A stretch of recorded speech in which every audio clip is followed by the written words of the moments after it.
I walked in on my wife being sandwiched between my best friend and another friend, few hours before our wedding. She yelled, "Get out, you're not supposed to see the bride before the ceremony." In one swift move, I made her lose a few teeth, pulled off her engagement ring, and vanished from the wedding without a trace. I've often thought about what people mean when they talk about gut instincts. You hear about it all the time. Someone saying they knew something wasn't right, that something was off. And yet, they brush that feeling away. Looking back, I realized that my own gut had been screaming at me for months before my wedding day. It hissed that my fiancée Holly and my best friend Kellen were getting too close, far closer than was normal. But I was busy with my demanding job at a software consultancy. Busy planning the wedding Holly wanted. Busy trying to please her very demanding parents, Richard and Marjorie Chambers. Even though I occasionally felt a pang of jealousy, seeing Holly and Kellen laugh together in a corner. Or noticed how Kellen's eyes lingered on her, in ways that made me uneasy. I simply didn't have the energy to wrestle with those suspicions. I was exhausted. Too many 12-hour workdays. Calls and errands tied to a massive wedding. My parents, loving as they were, had neither the means nor the know-how to assist with the lavish demands Holly and her mother insisted upon.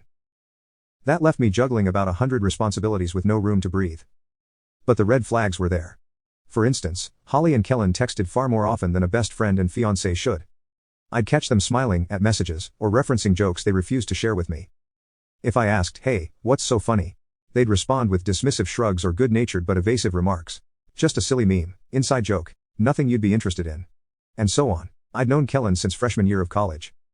We shared a cramped dorm, pulled all-nighters for finals, and covered for each other when needed. We were, I believed, as close as brothers.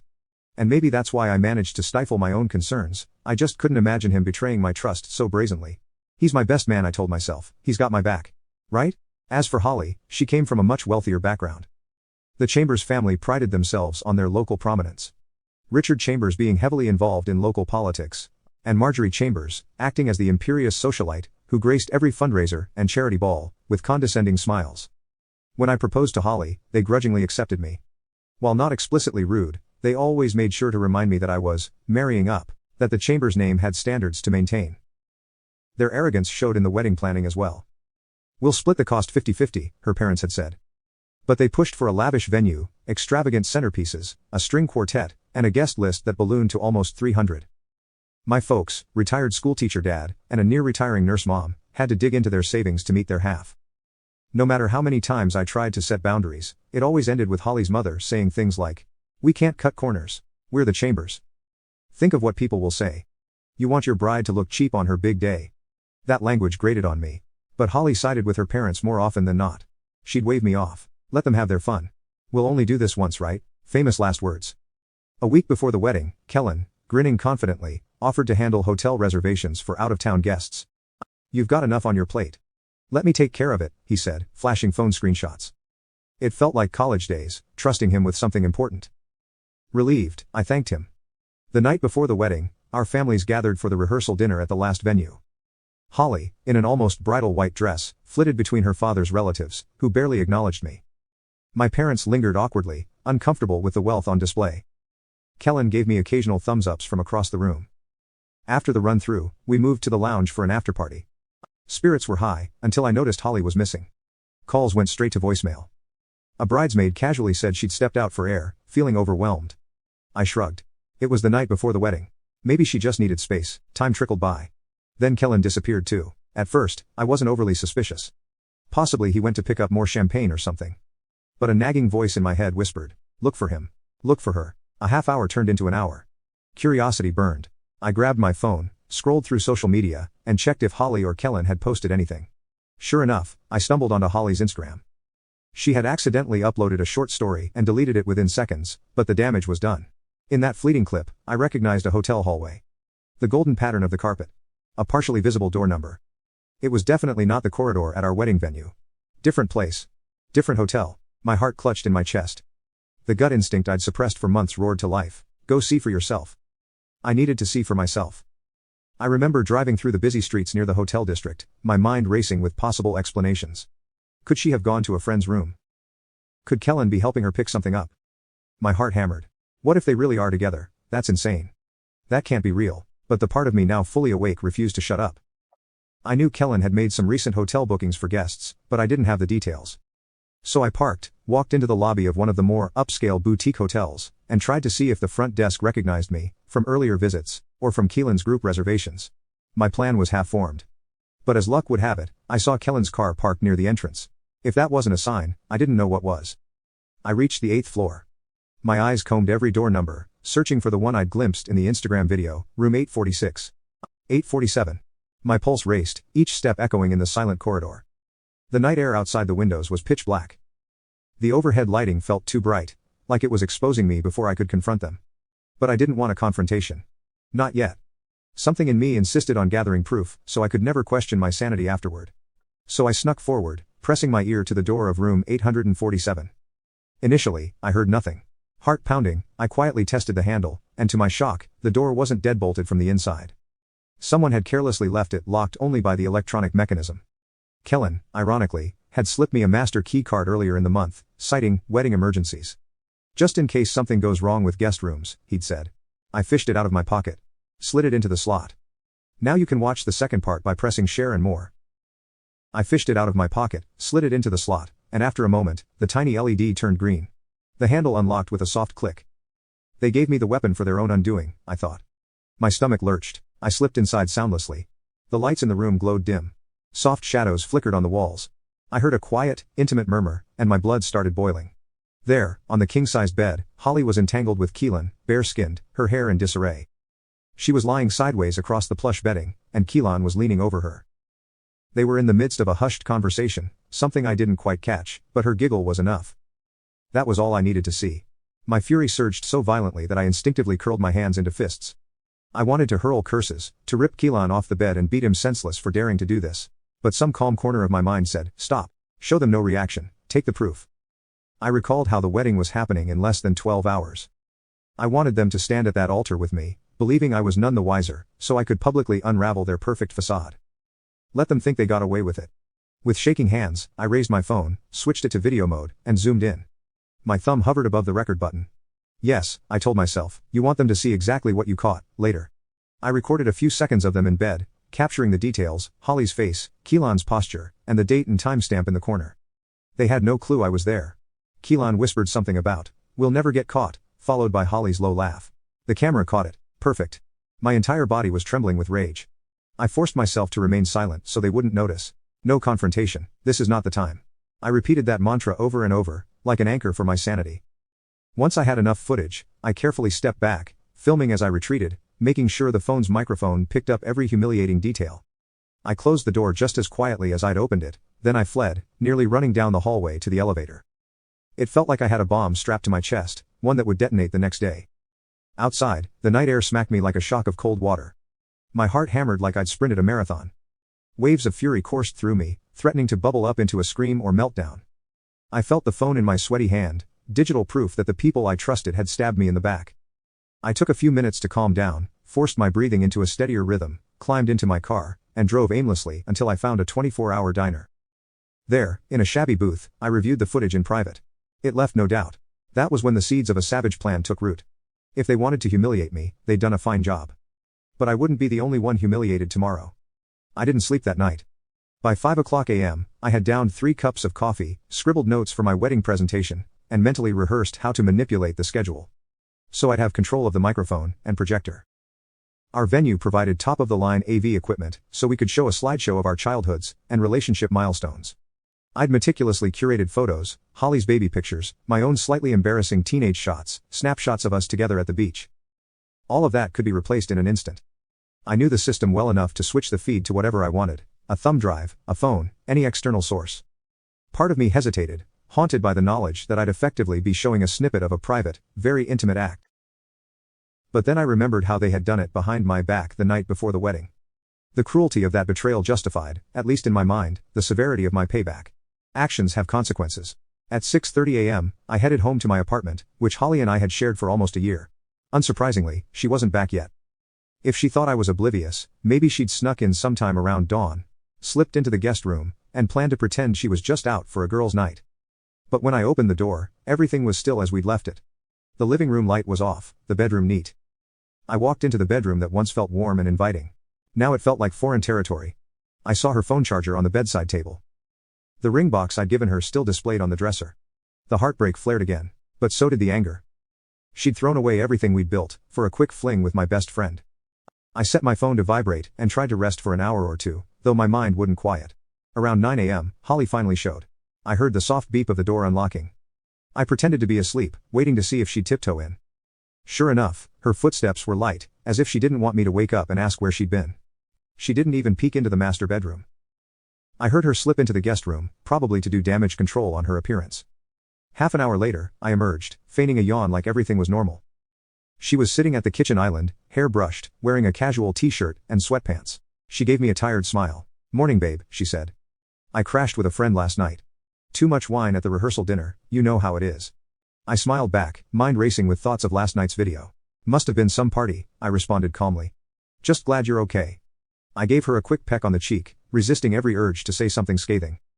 Her eyes flickered with a bit of relief, maybe a bit of caution. She's trying to read me, I realized.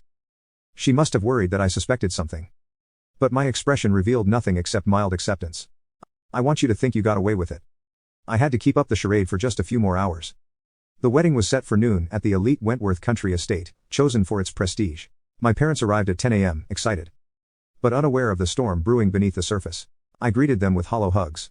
My mother beamed in her pastel dress. My father patted my back, likely recalling the quiet boy I once was. Forcing a smile, I told them I had last-minute AV setups. "See you soon."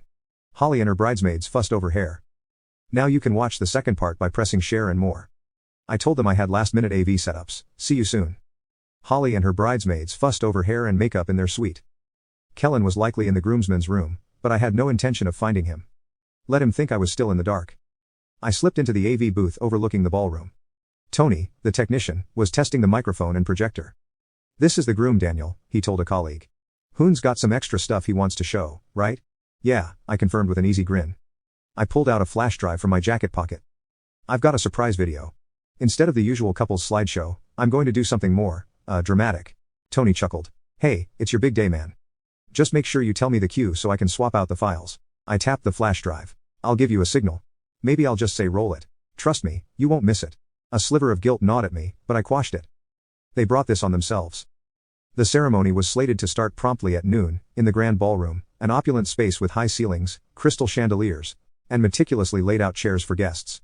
By 11:50, the place was nearly full. People were chattering excitedly, snapping selfies, exchanging pleasantries.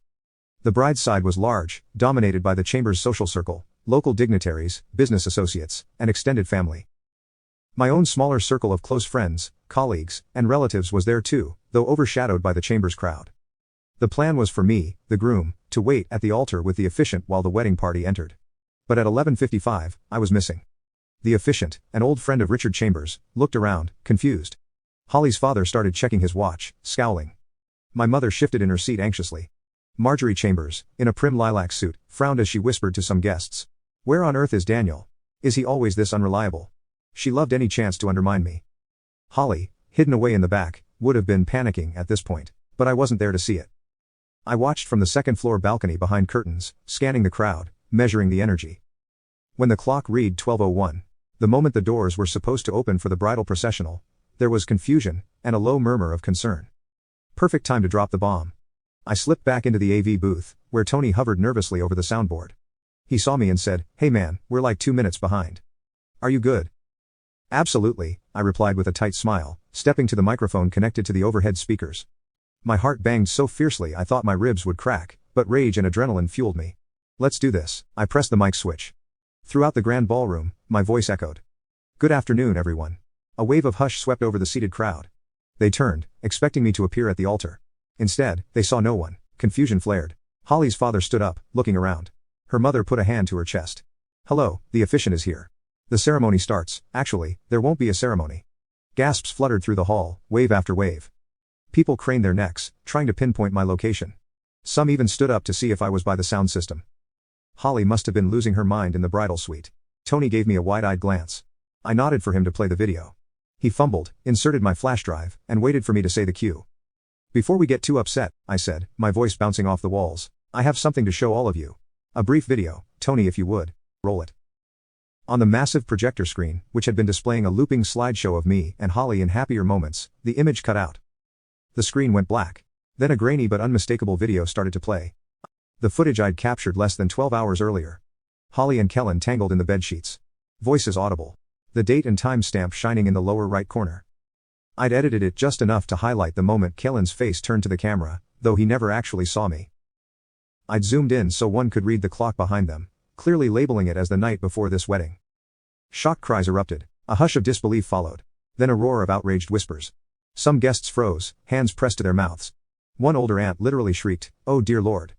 Richard Chambers, who was standing, nearly toppled over his seat. Marjorie's face contorted like she'd swallowed acid. Kellen, presumably in the groomsmen's lounge, might have heard the gasps and realized what was happening. "Too late now, buddy." Even from the booth, I heard frantic footsteps and shouts. The officiant stared helplessly at the screen, powerless. A bridesmaid let out a wail, and from somewhere off to the side, I heard, "Turn that off." I decided to let it loop for a full 10 seconds, long enough for everyone to absorb the date stamp, the explicit visuals, the knowledge that it was my fiancé, and my best friend. Then I cut the feed. The screen went dark again, but the screaming chaos continued. The entire crowd was in a state of meltdown. Tony's face was pale. "What the hell, man," he muttered. But I just stepped away from the mic. Down below, I saw Holly appear at the entrance in her wedding gown, face drawn in horror. Her hair was meticulously styled, her makeup flawless, but nothing could hide her panic. "Turn it off," she screeched in a voice pitched with desperation. She seemed to have missed the actual footage by a few seconds, but the shell-shocked expressions told her enough.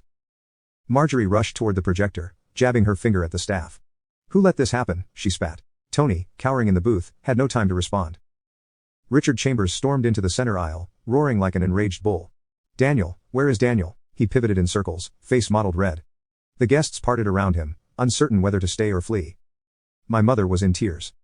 My father stood protectively next to her, glaring at the Chambers, trying to figure out what was happening. Some of Holly's relatives shrank away, terrified that the scandal would taint them. A woman in the second row fainted, her neighbor shaking her shoulder. Now you can watch the second part by pressing share and more. My father stood protectively next to her, glaring at the Chambers, trying to figure out what was happening. Some of Holly's relatives shrank away, terrified that the scandal would taint them. A woman in the second row fainted, her neighbor shaking her shoulder, and calling for water. This was absolute bedlam. Holly searched the crowd, her eyes scanning every corner. The train of her gown dragged behind her like a ghost.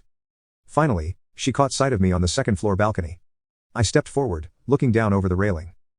The entire congregation followed her gaze, locking onto me like I was a ringmaster at a particularly macabre circus. "What are you doing?" Holly shrieked, her voice cracking with outrage. "You're not supposed to see me before the wedding, you coward." A bizarre complaint under the circumstances. I felt a twisted sense of satisfaction, that even in this meltdown, she clung to the superstitious tradition about not letting the groom see the bride. "There is no wedding," I announced, letting my voice carry. "You made sure of that last night." She froze, tears glittering in her eyes. "Daniel, please, let's just talk this out. Not in front of everyone." "Why not?" I shot back. "You had no problem cheating on me with my best friend." "I'd say everyone who spent money and time traveling here deserves to know why the ceremony is cancelled." Her mother, furious and red-faced, pointed an accusing finger at me. "You've ruined the Chambers' name in front of all these prominent guests. Don't you realize how humiliating this is for us?" I laughed, a bitter bark of a laugh. "Humiliating? Holly and Kylan humiliated me. I'm just returning the favor." There was a sudden commotion at the front of the room. Kylan himself emerged, wearing his half-done tux, hair disheveled, eyes wide with panic. "Daniel, let's talk about this," he said, trying to approach the dais. I dashed down the stairs into the main hall to face him. Holly was right there too, scrambling to block me. Her big white dress got in the way, and I shoved past the tool. I felt physically ill with rage, my fists clenched so hard they ached. Kylan stammered, "Man, you took it out of context. She was upset, we just..." I couldn't stand to hear him. The images of them in bed, recorded by my phone, replayed in my head. A savage wave of fury tore through me, and I slapped him across the face, the blow so forceful it echoed in the hush that fell over the crowd. Kylan staggered, hitting the floor with a pained groan. The entire audience gasped. Holly shrieked, "Stop it, you're hurting him." She knelt beside Kylan, ignoring her dress as it bunched around her. Marjorie let out a strangled cry. "You monster, assaulting him in front of everyone." I pointed at Kylan, who was struggling to get up. "He's the monster, along with your daughter. They set me up to look like a fool, right under my nose. Now the world knows exactly who they are." A pregnant silence enveloped the hall. Holly glared at me, tears streaming. "Daniel, I'm sorry, okay, just stop." I turned to the guests, many of whom were filming with their phones, capturing every second of the chaos. "Thank you all for coming," I said with sarcastic formality. "But there will be no wedding today. Sorry if you wanted a nice ceremony. Instead, you get the truth." With that, I stormed out of the main hall, shoving open the heavy double doors.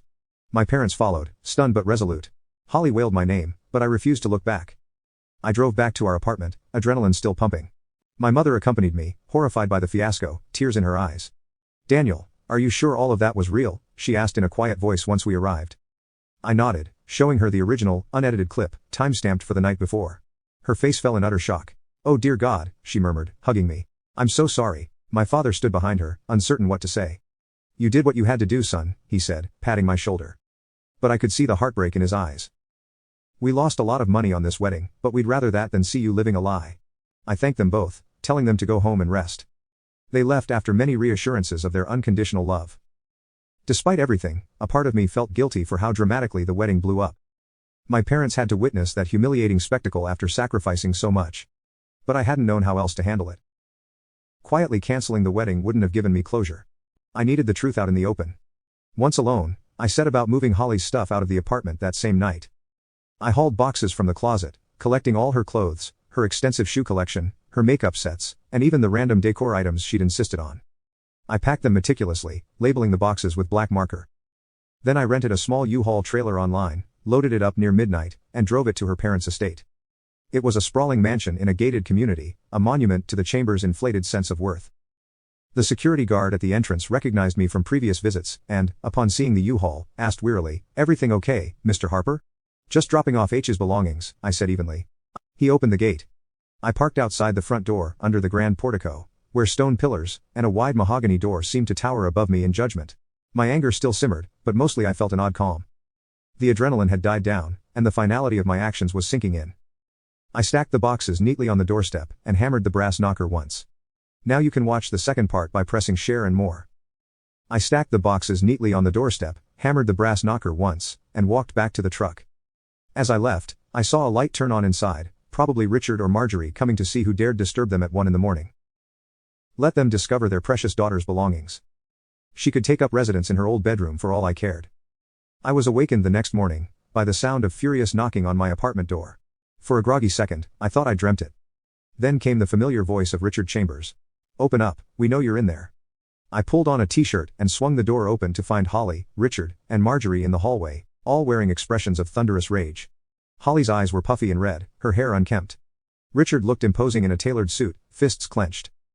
Marjorie wore an expensive-looking coat and brandished a stack of papers. "We need to talk about compensation," Richard announced, his voice cold. I suppressed a tired laugh. "Compensation? For what?" Marjorie shoved the papers at me. "The wedding fiasco, obviously. We sunk tens of thousands of dollars into this event, not to mention the lodging expenses, the catering, the advanced bookings. Your display ruined everything." I glanced at the itemized receipts. "You do realize your daughter cheated on me with Keelan last night, right?" "I'm fairly certain they're the reason everything is ruined." Holly's face twisted with indignation. "You had no right to ambush me in front of all those people. You could have just cancelled quietly if you didn't want to go through with it." "I had every right," I said, anger flaring anew. "You and Keelan humiliated me, I returned the favor. Don't act surprised by the consequences of your actions." Richard's voice rose. "We paid for half that wedding. Your parents covered the other half, but the final cost soared far beyond what they contributed. We want the money back. Let's call it $15,000. That's only part of our total losses." I stared in utter disbelief. "You think I owe you 15 grand for a wedding your daughter sabotaged?" Marjorie's mouth twisted. "You performed that vile stunt with the projector. We had important guests there, clients, donors, local officials. You humiliated us in front of people who control reputations. We can't let you walk away without repaying some of the cost." I nearly laughed at the brazenness. Let's not forget none of this would have happened if Holly had kept her legs closed the night before our wedding. Holly flinched. "You jerk. Maybe if you'd been around more, if you'd cared about my needs." I cut her off with a sardonic snort. "Oh, so it's my fault, you know what? Get out of here, both of you, I'm not giving you a dime." Richard drew closer, towering over me. "Do you have any idea who you're messing with? I have influence in this town." "So you've said," I replied coolly. "But you're forgetting I have that recording, with your daughter's face, and that timestamp. If you want to throw your weight around, go ahead. We'll let the court of public opinion see the raw footage. I'm sure your donors and local officials will love rewatching it. Then we can discuss who's humiliated." They stared at me. The fury on Richard's face intensified, but he hesitated. Holly tried a different angle, stepping forward, eyes full of tears. "Daniel, please, we used to love each other. We built a life together. Let's not destroy everything over one mistake." "One mistake?" I asked, voice quivering with disbelief. "It wasn't an accident, you chose to do it." I saw and recorded it. There's no going back now. Get the hell out. Richard's shoulders slumped in defeat as he realized he had no leverage here. Sure, they could threaten me, but the evidence was on my side. Marjorie let out a haughty sniff. You'll regret this, I shrugged. Not half as much as I would have regretted marrying your daughter. They stormed out, slamming the door hard enough to rattle the frame. My head fell back against the wood once they were gone. A wave of exhaustion and bittersweet relief overcame me. It was over. There was no wedding, no fiancé, no best friend. A hollow triumph, but still a triumph. Word spread fast. Friends reached out with support, shock, or judgment. I repeated the same story, how I caught them, why I exposed them at the wedding. Some called it brutal, others epic. I ignored the critics. Keelan texted once, "Dude, I'm sorry. But you gotta understand," I ignored it. He lost his job soon after, for dishonesty. Fitting. My parents were torn, heartbroken over the money lost, but relieved I dodged a disastrous marriage. My father reassured my mother. Better money lost than Daniel's dignity. I promised to repay them. The Chambers tried damage control, spinning lies about my outburst, jealousy, but the guests saw the truth. Their reputation was ruined. Holly, disgraced, drifted between friends, maybe even back to Keelan. I didn't care. I moved to a cheaper apartment, threw myself into work, and slowly rebuilt. Heartbreak lingered, but anger drove me forward. Over time, the scandal faded. Still, I kept a clip of that hotel footage, just in case anyone ever questioned what really happened. This is where our story comes to an end, dear listeners. Please share your thoughts in the comments section below, and don't forget to like, share, and follow. Thanks to all for your support.